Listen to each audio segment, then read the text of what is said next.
Assalamu alaikum wa rahmatullahi wa barakatuh. So today we will be turning our cameras to this individual by the name Cameron Batuzi. Batuzi, I don't know if I'm calling that right, but then this man is the one behind capturing Christianity with over 300k subs. He has a secret to reveal to us about Islam. In fact, he calls it Islam's darkest secrets. You just have to give it to this man. His intro will glue every Christian hoping to nail Islam, hoping to have something against Islam, and every Muslim wondering what could this be? What could this secret be?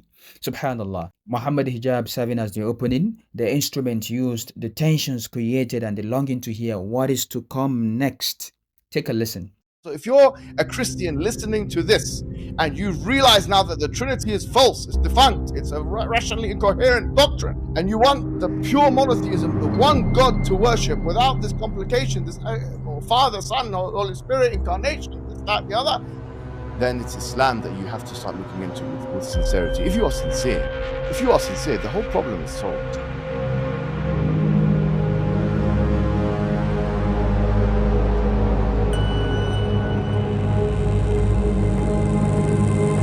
Islam is often presented as the world's simplest and most rational religion.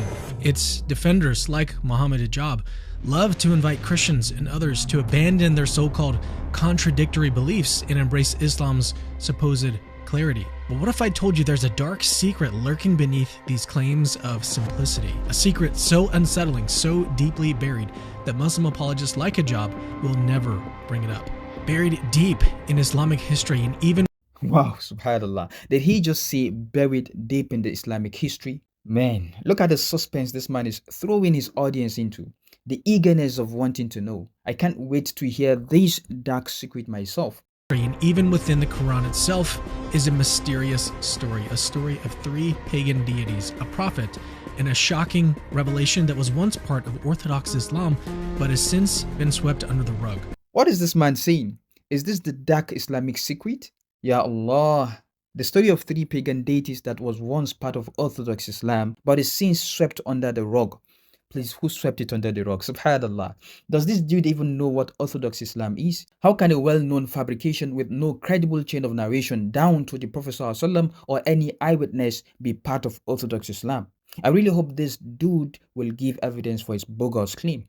What is this story, and why is it so dangerous to Islam's credibility? To uncover the truth, we need to go back to some of the earliest Islamic sources. The year is 615 AD, and Mecca is at a crossroads. Muhammad's mission is in jeopardy. His message of monotheism has alienated the Quraysh, the dominant tribe that clings fiercely to their ancient gods, Lat, Uzza, and Manat. These three goddesses are the cornerstone of their worship and identity. For years, Muhammad's denunciation of their gods has only intensified the hostility. His followers are few. His influence is fragile. The pressure to compromise is mounting. And then something extraordinary happens. The early Islamic sources, Ibn Ishaq, Tabari, and Ibn Sa'id, describe a pivotal public recitation of Surah 53, the Star. The Quraysh gather, skeptical but curious, to hear Muhammad speak. His voice resonates through the crowd. Have you considered Lat and Uzza and Manat, the third, the other? The Quraysh brace for what comes next, another condemnation of their gods? Instead, Muhammad continues with words that leave them stunned. These are the exalted cranes whose intercession is to be hoped for. For the first time, Muhammad's words appear to affirm the power and status of the Quraysh's deities. The tension in the air evaporates. According to these sources, What sources? Has this dude provided aside just mentioning Ibn Ishaq, At-Tabari, and one Ibn Sa'id by name? And as far as we know, their historical accounts are a contradiction in and out of itself. For example, they all claimed the pagans of Mecca were pleased that the Prophet ﷺ allegedly praised their gods. In fact, it went further to say that they prostrated along with the Prophet ﷺ after he finished reciting the entire chapter. Now tell me, who will remain pleased if the subsequent verse that came after this verse is praising their gods debunks that same gods? As we have read earlier, using his own image, it says these are nothing but names which you, in other words, the pagans, have devised, you and your forefathers, for which God sent down no authority. So who will hear this about their gods and remain pleased? In addition to that, prostrate with the Prophet ﷺ after he finished reciting. That's impossible. هذا مستحيل. No one would do that. This is one of the many reasons why those sources he relied on cannot be true. And in fact, At-Tabari, he quoted as one of his sources, said in the opening of his biography regarding the Prophet ﷺ, that these are just what they heard. This is what have been passed down to them. And if any of this information is not true and in line with what is fact, then these should be dropped and what is true should be taken. This is at-Tabari. And from the record we have today, these are all fabrication in order to dent the image of Islam. Imagine that this is true. It would have been plastered everywhere and it would have caused a lot of destruction to Islam and the credibility of Islam. But no, that's not the case. Islam became stronger and stronger by the day. The Quraysh are so moved by this acknowledgement that they prostrate alongside Muhammad. For a brief moment, the bitter divide between them seems to heal. Peace, it seems, is finally within reach. But this triumph is short-lived. Days later, Muhammad shocked his followers and the Quraysh by retracting the verses, claiming that they had not come from Allah, but from Satan. According to Ibn Ishaq, Jibril, known in Islamic tradition as the angel Gabriel, who delivers divine revelations, confronted Muhammad, exposing the deception. Quote, Jibril came to the messenger and said, Muhammad, what have you done? You have recited to the people that which I did not bring to you from God, and you have said that which he did not say to you. Muhammad was absolutely devastated, but he claimed God provided reassurance through another revelation. Quote, we have not sent before you a messenger or a prophet, but that when he desired, Satan cast something into his desire. Then God removes that which Satan casts and establishes his signs clearly. This new revelation amounts to a startling admission. Muhammad himself acknowledged that Satan had successfully influenced his words. The phrase, Satan cast something into his desire, explicitly confirms that Satan exploited Muhammad's internal thoughts and wishes, his longing to reconcile with his tribe, the Quraysh, to infiltrate what he believed to be divine revelation. Finally, he quoted Ibn Ishaq, but unfortunate for him, Ibn Ishaq is known for his inaccuracies in his work. Imam Ahmad bin Hanbal was asked about the solitary reports of Ibn Ishaq, if they are considered reliable. He said no.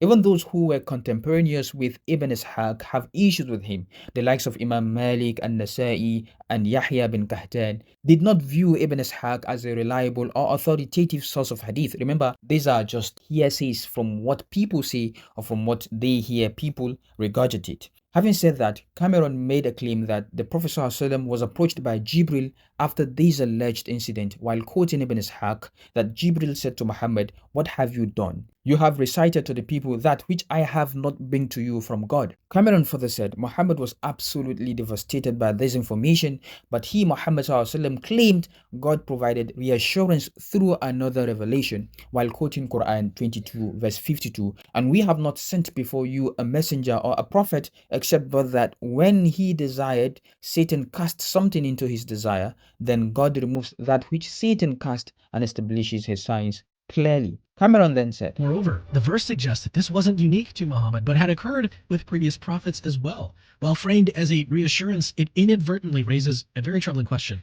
If Satan could deceive Muhammad once, how could his followers be certain it hadn't happened on other occasions? The fallout was immediate. The Quraysh, who had been thrilled by Muhammad's apparent affirmation of their gods, now felt betrayed, and their hostility toward him intensified. oh my God, subhanallah. I have not seen a more dishonest person. I think I have seen. I almost forgot that the likes of Drywood and Sketch Shaman exist.